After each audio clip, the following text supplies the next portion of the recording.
Hello, guys. Welcome to another book review. Today, we're going to talk about Strong Magic by Darwin Ortiz.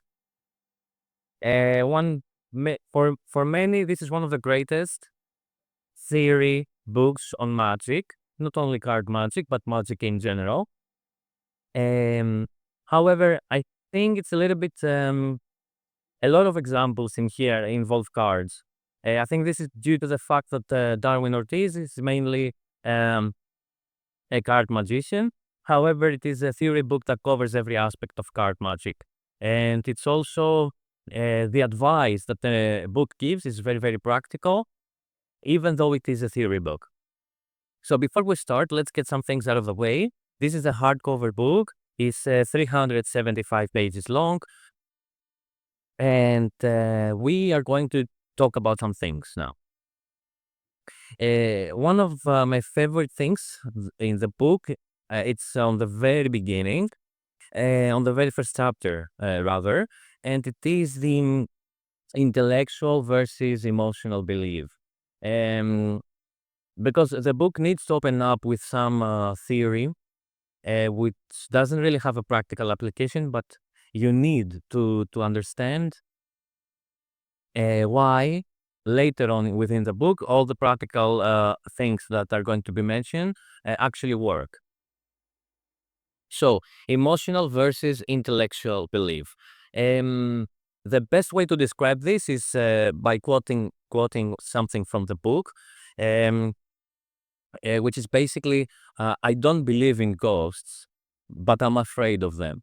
Okay, so that's a quote from the book. It basically what Darwin Ortiz wants to say here is that audiences will not be fooled. You're not going to fool their intellectual belief. They're never going to believe that you are actually doing something magical.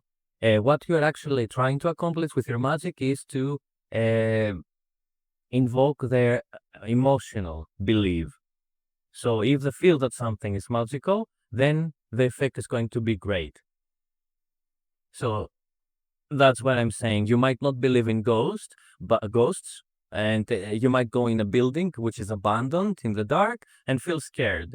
The equivalent of that of magic would be you don't believe in magic, but you see something truly impossible that you have no idea how it's happened, and it has created this sense of wonder, as opposed to the sense of fear with the ghost example. So I really like this analogy, and I really like how he's laying out the foundation that will be followed later on within the book with actual concrete examples.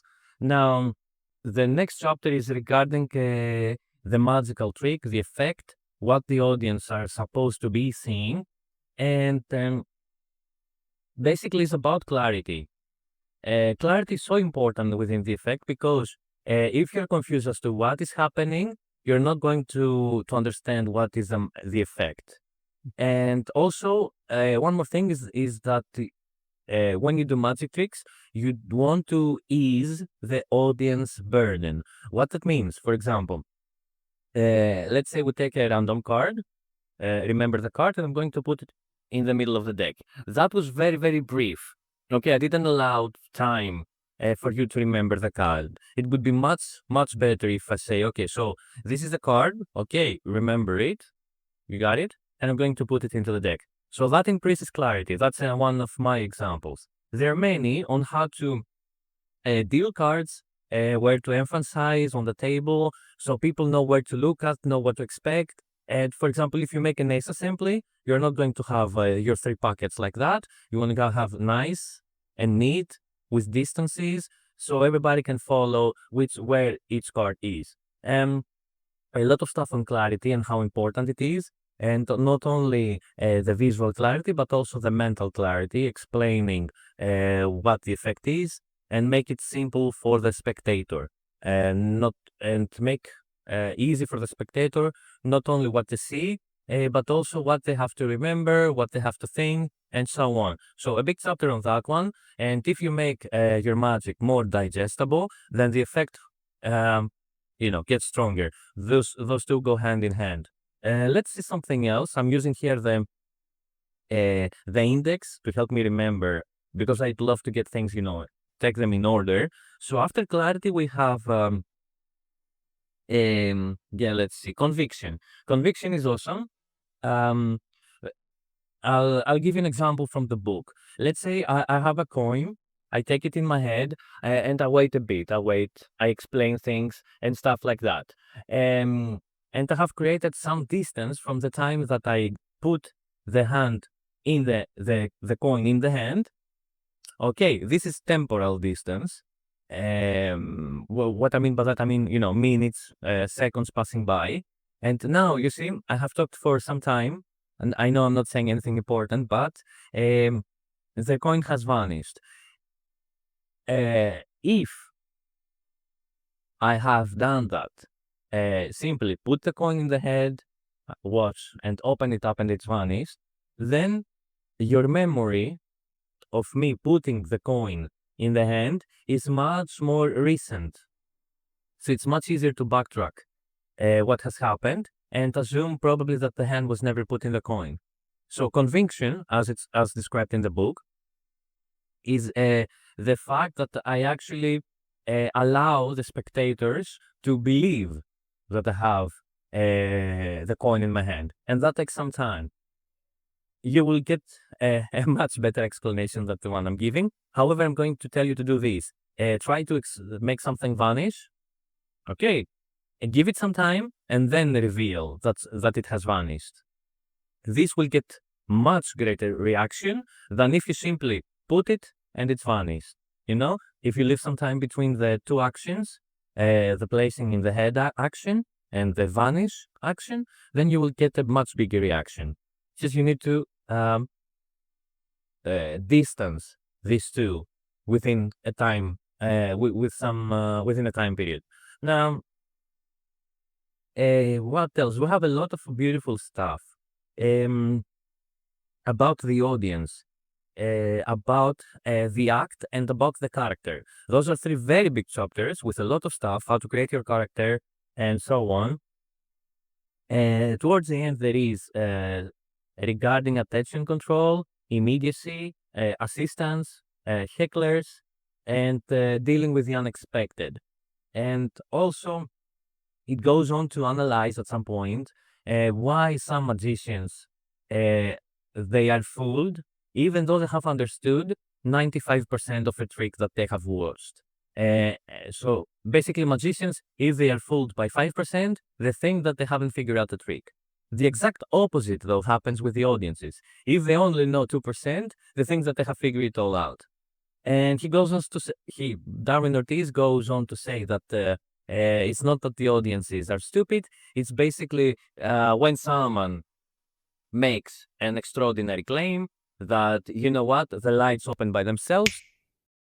If the spectator sees you click on a button, he will see, okay, he clicked on the button. That's why the lights open. It's not a magic trick. However, yeah, that's only the 2% of what has happened because the audience don't care where the cables go, how electricity works, how the lamp gets heated, doesn't know any of these things. It's just enough that you simply click on the button and it's not actually magic. So even a little thing will ruin the magical experience. And he says that it is not the audience's fault that they think that they are not fooled if only they know 2% of how the trick is done. Ideally, they must have no clue. Let's see what else. There's so many stuff in here. I'm not covering anything. I'm just saying a lot of stuff with my own words. And I know English is not my mother language. So it is described here. Everything that I'm saying is analyzed very, very thoroughly. And he's giving a lot of practical examples so you can get the mindset right and then apply it to your own routines and understand also reactions, understand why these reactions occur in a practical way. Very important.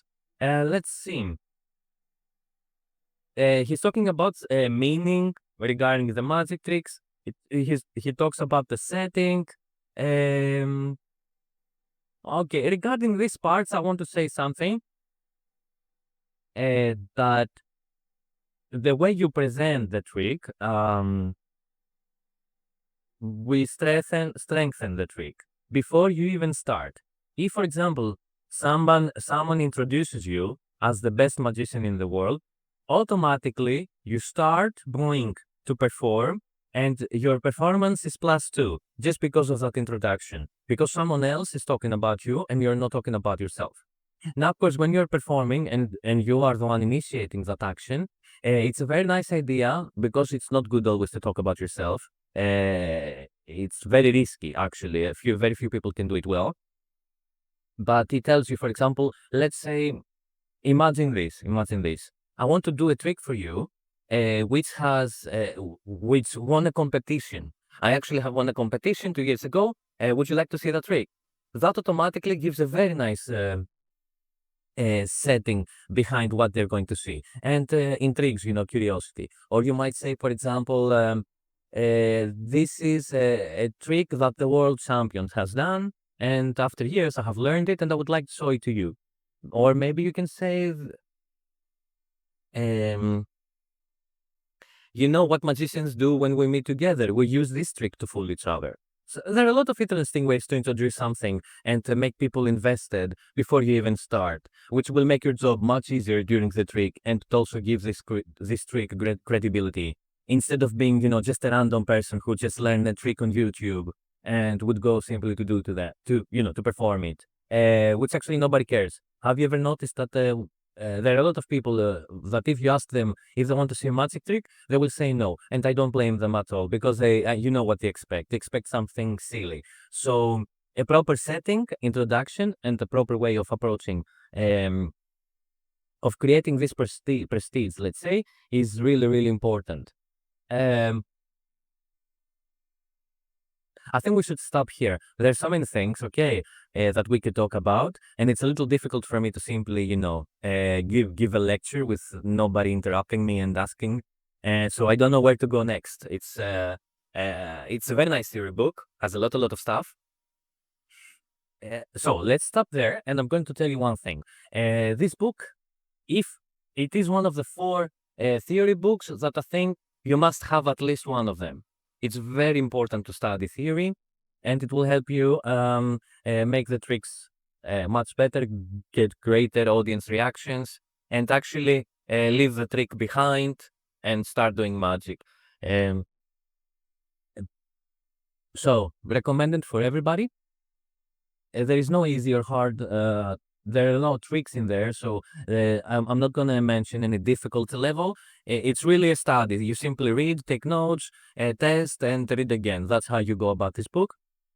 Anyway, that's it. So, thank you for watching, and I wish to see you here on my next book review. Take care.